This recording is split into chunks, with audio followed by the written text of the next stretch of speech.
What up? What up? What up? What up? I'm just kidding. I was just sitting here thinking about how it seems like there are a lot of women out there who are Tweedeck single. Guess you could say ready to mingle. However, there are some problems that I feel like some of us might be afraid to address. One of those problems is that some of you women have some very unreasonable expectations for the men that you would like to have in your life. And one rule of thumb that is particularly important is that you should never want something from somebody else that you cannot offer.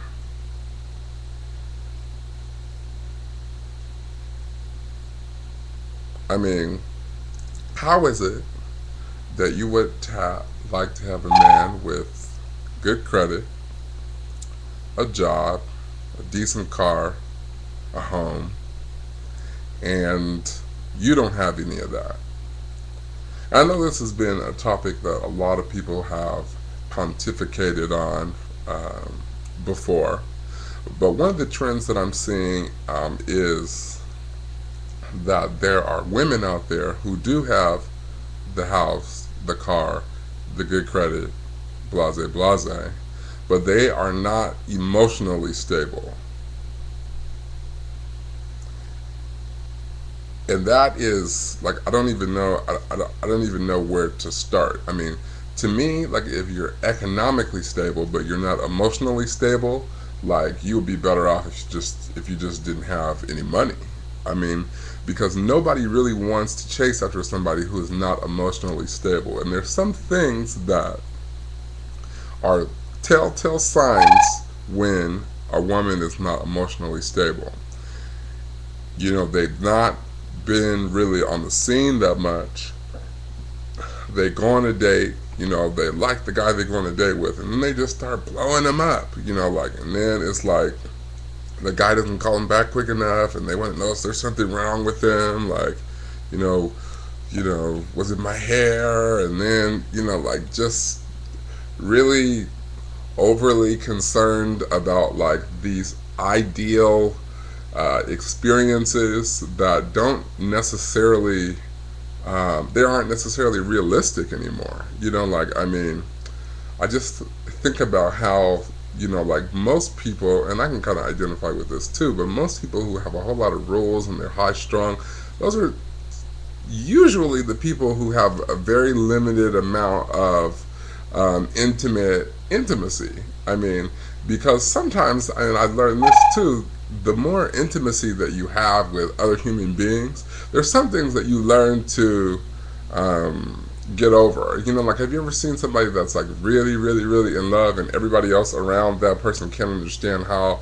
that person is in love because there's some like personality flaw or some flaw, like they don't have a job or they don't have any money, and people don't understand, well, how could you be with them when obviously they are not comparable to, or that your successes are not comparable.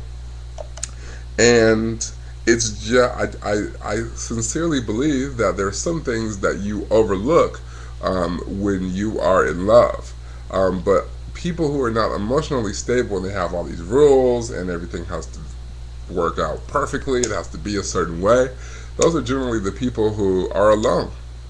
Um, well, it's so weird because I'm doing this video, and actually my place is not really dark at all, and I'm not really alone. There are people in here.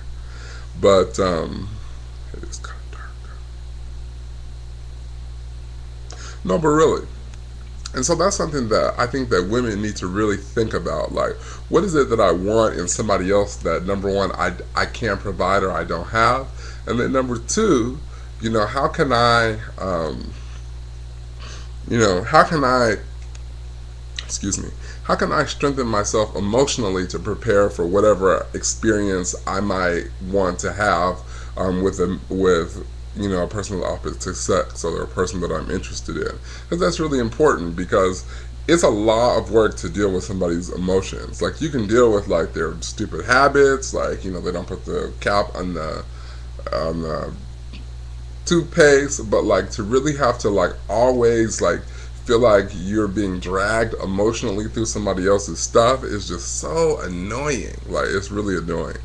And so if you're one of those people that is just like, you're very like overbearing emotionally, like, you need to consider that your being overbearing emotionally really